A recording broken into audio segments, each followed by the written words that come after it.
ஒரு அடர்ந்த காட்டு பகுதியில 4 நண்பர்கள் வாழ்ந்து வந்தாங்க.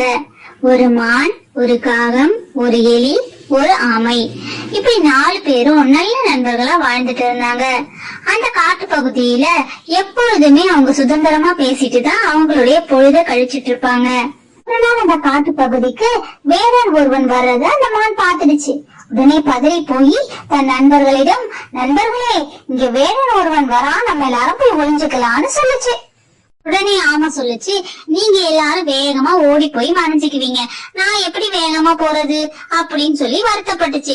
உடனே எலி சொல்லுச்சு, நண்பரே பயப்படாதீங்க, பதறாத காரியம் சிதறாது, நம்ம எல்லாரும் ஒரு திட்டம் போடுவோம், அந்த திட்டம் படி நம்ம எல்லாரும் நடந்துப்போம், ஈஸியா வேடம் தேர்ந்து நம்ம தப்பிச்சுக்கலாம் அப்படின்னு சொல்லுச்சு. அவங்க திட்டம் போட்ட மாதிரி எலி ஒரு பொந்திலும் மான் ஒரு புதரிலும் போய் மறைஞ்சுக்கிட்டாங்க.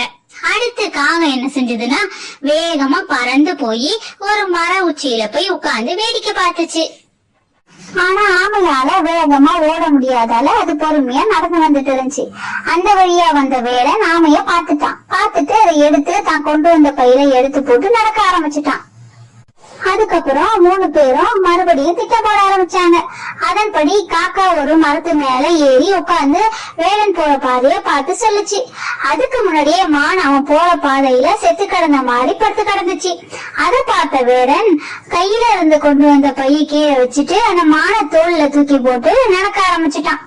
அதை பார்த்ததும் எலி திரும்ப வந்து தன்னுடைய நண்பனான ஆமைய காப்பாத்துறதுக்காக அதோடைய பற்களால அந்த பைய நல்லா கடிச்சு ஆமைய காப்பாத்தி 2 பேரும் நடந்து போனாங்க. எல்லாத்தையும் மேல இருந்து பார்த்த காக்கா மானை காப்பாத்துறதுக்காக வேகமா கத்த ஆரம்பிச்சிடுச்சு. மானம் அதை புரிஞ்சுக்கிட்டு குதிச்சு ஓடிடுச்சு. வேடன் ஏமாந்து போயிட்டான். அதுக்கப்புறம் 4 பேரும் பதறாத காரியம் சிதறாது என்று பேசிக்கிட்டாங்க. நம்ம பெரியவங்க சொன்னது உண்மையாயிடுச்சுன்னு.